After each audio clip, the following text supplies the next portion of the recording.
сен мен теңбі деп мақтанасың. Білімсіздік белгісі сол баяғы дейді. Білімсіздік ол, сөзсіз бе? Мынау үйтет, мынау бүйтет, мен артықпын, сен кемсің деу, ол не дейді? Білімсіздік дейді. Абай дейді, адам бір боқ көтерген боқтың қабы. Әр адам өзін боқпын деп сезіну керек. Сол кезде, мынау сенің нәпсі ғой, толып тұрған мына. Толып тұр. Мынау ішіндегі су азайған сайын даналыққа орын босай береді. Сен мына боқтыққа жеткенде де, ничтоға жеткен кезде даналыққа сосуд толады. Ол үшін сен мынаның бәрін боққа айналдыруың керек. Өзің түкке тұрмайтын сезінуің керек. Сонда машһүр айтады, аласарып барып биікті көр дейді. Аласаруың керек сен. Сен өзің залым екендің, өзің боққа тұрмайтын екенін біліп отыруың керек, үнемі білуің керек. Сонда сен ешкіммен шаруың болмайды. Сен өзіңмен алысасың. Біреудің мінін көргенше, кемшілігін тергенше, өз ойынды мазалап, өз бойын тазалап, өзімен алысып өлгенше дейді. Неге біз біреуде шаруымыз болу керек? Өзін қайым сосырап отырмын. Сіздің еміңіз нәпсімен күресу керек қой. Нәпсіні тәрбиелеу керек. Мысалы, практика, мысалы, үйде туалет бар ма? Туалет жуыңыз бар. Көп лас, біреу құлап жатыр ма, мас болып, соны әкеп жуындырып, мысалы, тамақ беріңіз. Машинамен келе жатсыз ба, біреу орын берсе, орын беріңіз. Пропусти. Біз жоқ дейміз. Яғни, нәпс тәрбиесі деген не? Сен қаламаған нәрсенің бәрін істе. Мысалы, әке-шешеңіз бар ма? Әкеңізге жақсылық жасаңыз. Аяғын жуып беріңіз, сақалын алып беріңіз, моншаға апарыңыз, парит етіңіз. Шынайы білім, білген сайын білмейтін сезесің. Ол шынайы білім. Ал егер жалған боқ жеп жүрсеңіз, ғылым деп. Шәкәрім айтады, ғылым деп боқты жегіз деп. Онда ол нәпсіңізді өсіре береді. Сол сізді құртып тұрған. Сіз мысалы көрінген боқты оқисыз ғой. Сонда Шәкәрім айтады, ғылым деп боқты жегізді. Тәнсіз жан жоқ дегізді. Материализмді айтып отыр. Дәлелсіз пәнмен перделеп, тапқызбай қойды негізді дейді. Сен көрінген нәрсені оқисың ғой. А сен Шәкәрімді оқы. Оригиналын оқысайшы сен. Абайды оқы. Мәшһүрді оқы. Хафизді оқы. Низамиді оқы. Яссауиді оқы. Науаиді оқы. Газалиді оқы. Сонда сен боқ жемейсің. Сен боқ жегеннен кейін сен нәпсің өсе береді. Ғылым деп боқты жегізді дейді. Мысалы, шынайы білім алған адам кішірейе береді өзі. Өйткені ол шынайы білім сенің түкке тұрмайтындығын көрсетіп береді. А сен көрінген боқ жеп жүрсең, нәпсің өсе береді. Мен білем деп көрінген жерде тұмсығын тұсқып жүресің. Біріншіден, сен өзін тануың керек. Өзін тану деген, мысалы, сенің айтып отырмын ғой. Сен, мысалы, бүгіннен бастап сен өзінің түкке тұрмайтындығын білуің керек. Гордость қайдан пайда болады? Гордость дегеніміз, гордыня дегеніміз, өзің бірдеңе тұратыныңды білуің, сөз бе? Өзің туралы жалған ойлар. Иллюзия. Содан арылуың керек сен. Сен түкке тұрмайтын сезінуің керек. Адам бір боқ көтерген боқтың қабы, мен боқпын деуің керек, сөз бе? Мен боқ болсам, мен қалай біреуге ренжеймін? Мен қалай біреуге қабақ шытамын? Қалай мен біреуге сес көрсетемін? Қалай мен біреуге кеудемді көтеремін, егер өзім боқ болсам? Және егер мен боқ болсам, мені ешкім ренжіте алмайды ғой. Баяғыда бір кісі айтып жатыр, сен оңбағансың, итсің, шошқасың, тәкаппарсың, 200-сің, айтпаған жоқ дейді. Айтып жатыр. Содан бір кезде ана кісі айтты дейді. Тақсыр, болдыңыз ба? Анау шаршады дейді. Ұрысқан кезде адам шаршады, енергісен. Болдым деп айтты. Неге сіз мейірімді екенсіз деп айтты. Мен қалай мейірімді мен саған? Сіз білесіз бе? Мен осы сіз айтқаннан да жаманмын ғой деп айтты дейді.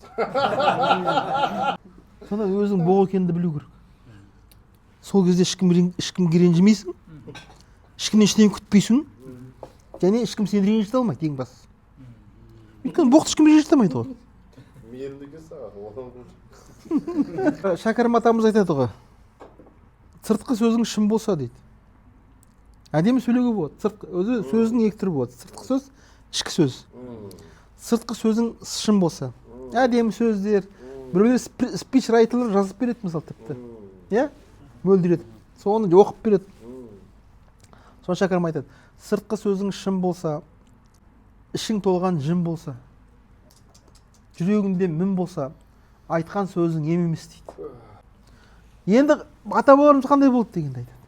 Жүрегі таза адамдар, зұлымдықтан амандар, қиянатсыз надандар, әулиеден кем емес дейді. Әулиеден кем емес. Надан болса да, әліпті таяқ деп білмейді. Сонда Мәшһүр Жүсіп қазақтың бұрынның барлығы жақсы болған дейді. Барлығы әулие болған дейді. Барлығы. Әулие деген Құдайдың досы деген сөз. Білім неге дейді ғой? Білімнің көптігінен емес дейді.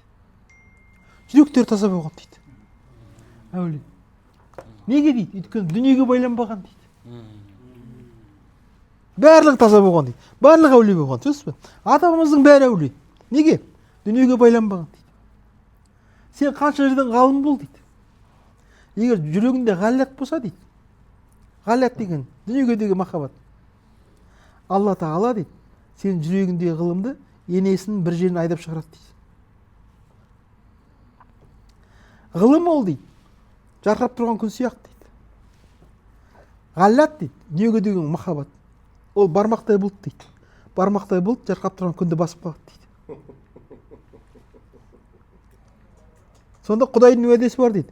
Кімде-кім дейді, 40 күн жүрегін таза ұстаса дейді, мен оның жүрегіндегі білімді аузынан бұлақ қып ағызам деген уәдесі бар дейді. Сондан ол даналық, ол біліммен өлшенбейді жігіттер. Тазалықпен өлшенеді. Бір адам болуы мүмкін, қой бағып жүрген. Бірақ ол әулие. Неге? Жүрегі таза, ешкімге қиянат қылмаған, зұлымдық жасамаған. Болды. Өйткені Құдай Тағала сенің біліміңе қарамайды, дипломыңа қарамайды, бетіңе қарамайды, малына қарамайды. Құдай Тағала айтады, мен оның жүрегіне қараймын дейді. Болды. Құдай сенің жүрегіңе ғана қарайды. Жүрегің таза ма? Сені ғалым қылып жібереді. Еріксіз ғалым қылып жібереді дейді. Даналық деген жету үшін бірінші адам болу керек, сөз бе? Элементарына. Одан кейіннен ақырындап білімін аласыз, білімнен барып бұйыртса даналыққа қарай бет бұрасыз.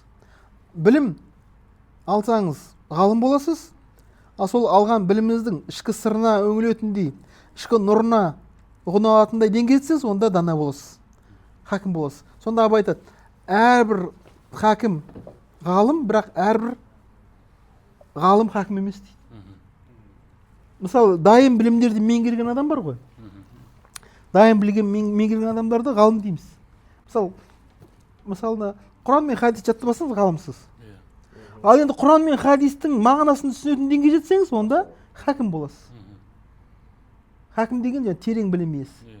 Қазақ айтады, адам сапасын қалай анықтауға болады дейді. Жақсы дейді. Жақсы деген сапалы адам. Аз сөйлейді дейді, көп тыңдайды дейді. Жаман дейді, көп сөйлейді, аз тыңдайды дейді.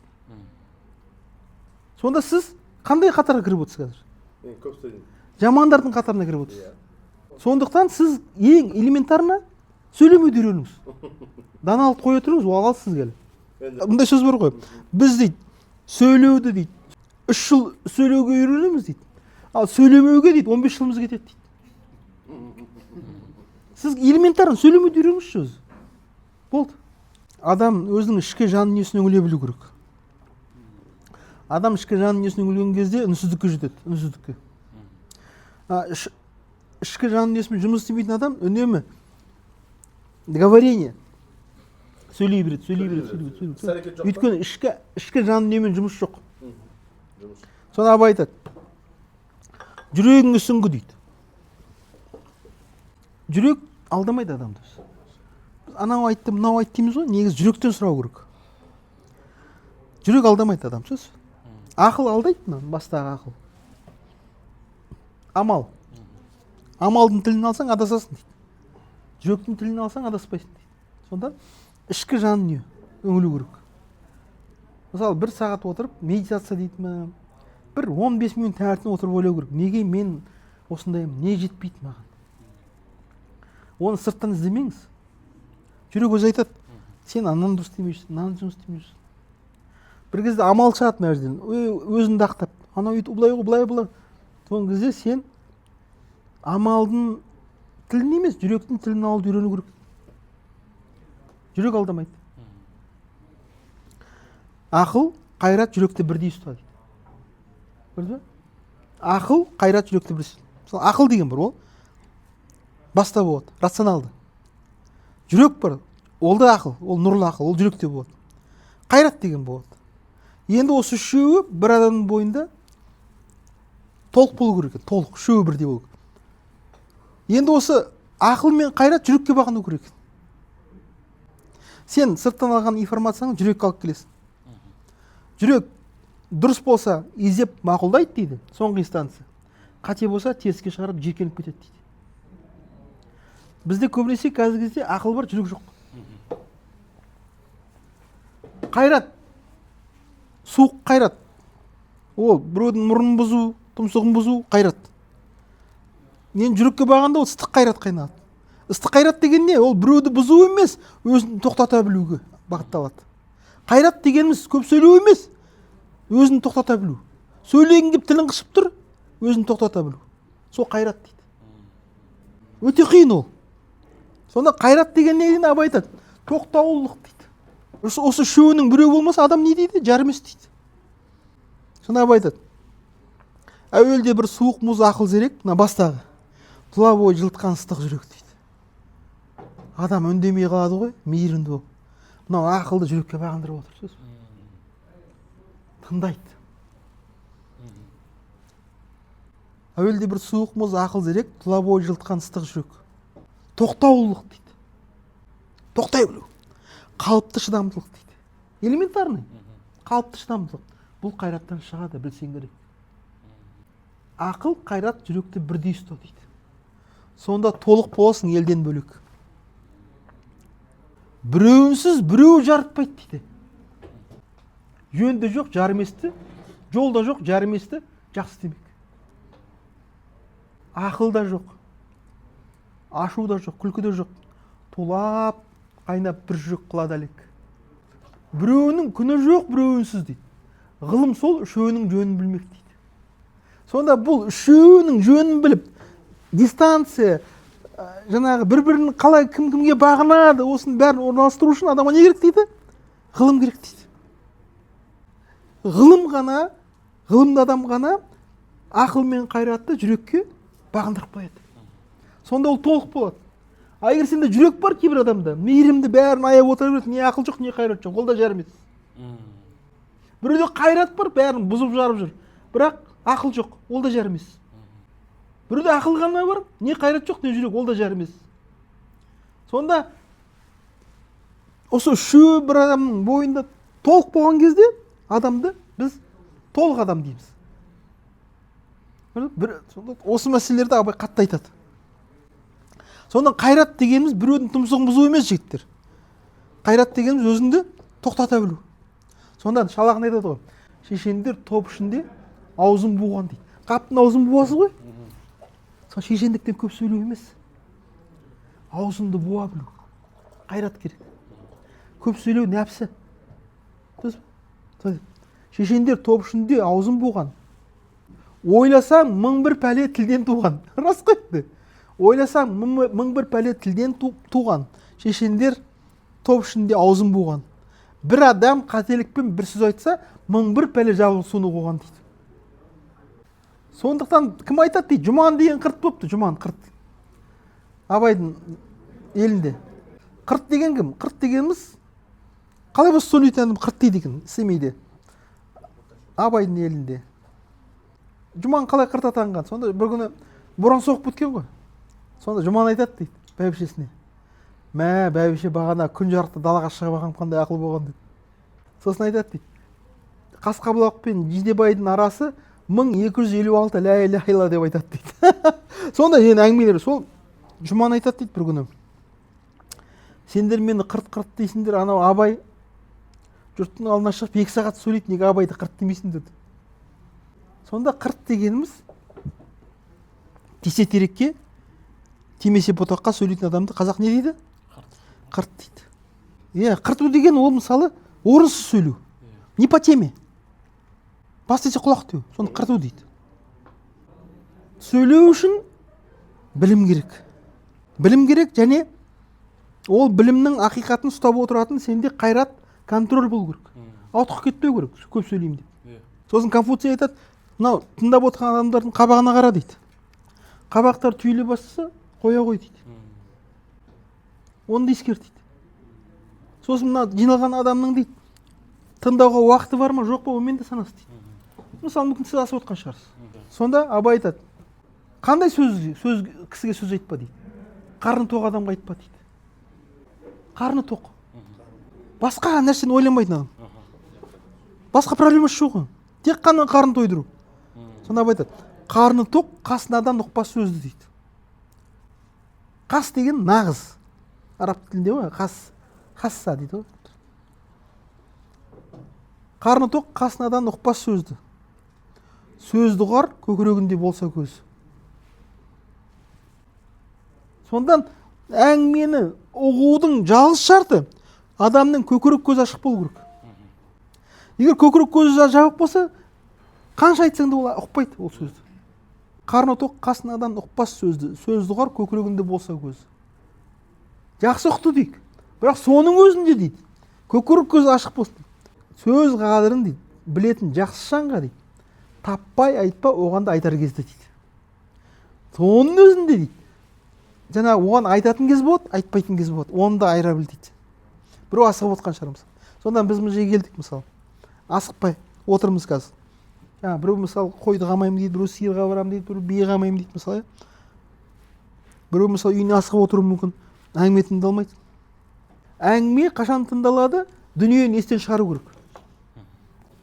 Дүние ол бар жерде әңгіме жоқ, жігіттер.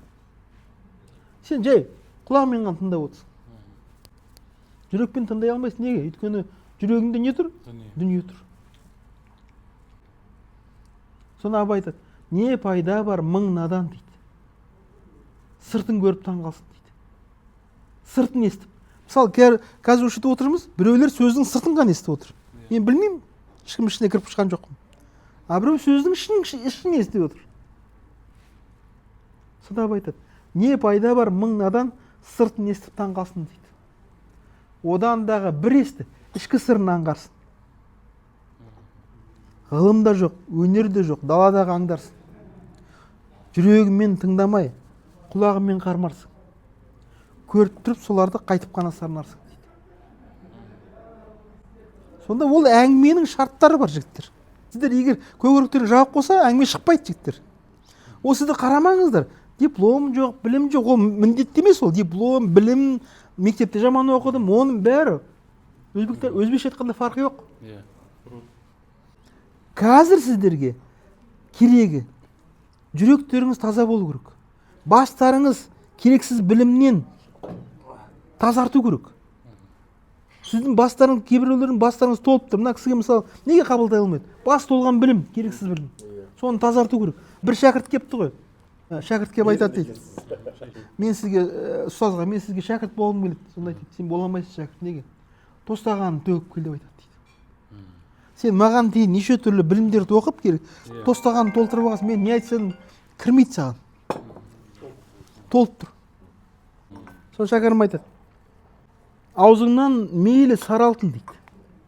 Сары алтын. Сөз емес, сары алтын. Аузынан мейлі сары алтын дейді. Бұлақты аяғып тасысын дейді. Сонда да түспей қақпанға дейді. Қақпан. Баяда Қожнасыр біреудің бақшасына түскен ғой, алма бағына. Қожайын ұстап, өлтірейін деп атыр қиқындырып. Мал ашу Қожнасыр айтады, тақсыр өлтірмеңіз, мен неге? Мен бұлбұлмын деп айтады дейді. Сен қалай бұлбұлсың? Көрсет өнерін. Қожнасыр жүрген ғой. Өлең, жыр, тақпақ, ғазал. Ауыз ашылып қалды. Ұмыт кетті, бауықшасында бәрінде. Шын, сіз шында да бұлбұл екенсіз. Сонда Қожнасыр айтады, жоқ деп, тақсыр деп, жоқ. Мен бұлбұл емеспін. Мен бұлбұлдың балапаным деп айтады. Адам өзінің бұлбұл емес екендігін үнемі білу керек. Өзінің бұлбұлдың балапаны екендігін бір сәтке еске шығармау керек. Сол сені сақтайды. Қақпаннан. Нәпс тәрбиесі керек. Нәпс тәрбиесі. Нәпс тәрбиесеңіз, өзі нәпсіңіз тәрбиеленген кезде жаңағы ынсап бәрі келеді ақында біз. нәпсінің негізгі емі ынсап қана болды, басқа жоқ. Шәкәрім айтады ғой, нәпсі үйінде байлаулы ынсап жатыр дейді. Қазір мына кісінің ынсабы байланып жатыр, мысалы менің де ынсабым байланып жатыр, сіздікі де байланып жатыр, бәрімізге байланып жатыр, ынсап байланып жатыр. Теоретически білеміз ынсаптың не екенін, бірақ ол байлаулы жатыр, қол аяғы. Нәпсі үйінде байлаулы ынсап жатыр дейді. Сопысынып, ақсынып әуре болмай дейді. Ер болсаң дейді, босатып ал сол зынданнан дейді. Нәпсінің емі дейді, тегінде сол босанған дейді. Соны босатпай нәпсіге ем жоқ дейді. Ынсаптың. Кітап, білім, әртүрлі айсадағы жиын осы сөзбен тәмамдалған дейді. Болды. Сөйлеп отырсың ба? Ынсапты біл. Ынсап. Тоқтай ағы, мысалы, контроль болу керек. Сен өте көп сөйлеп кеткен жоқсың ба? Тоқтат өзіңді. Сен ананы артық істеп қойған жоқсың ба? Тоқтат. Контроль дейді. Ол мидың 5 қызметі дейді. Мидың 5 қызметі бар дейді, соның біреуі дейді, қуат тәфәкүр дейді. Тәфәкүр, қуат тәфәкүр. Мысалы, бізде мидың 5 қызметі бар, соның біреуі қуат тәфәкүр. Ол адамды артық сөйлеп қоюдан сақтап отырады дейді. Нәпсі айтады дейді, мысалы, мындай балық ұстаса, мындай ұстадым деп айтады адам. Сол қазақ айтады, аңшы өтірікші болады дейді. Неге? Өйткені аңшыда тәфәкүр жоқ.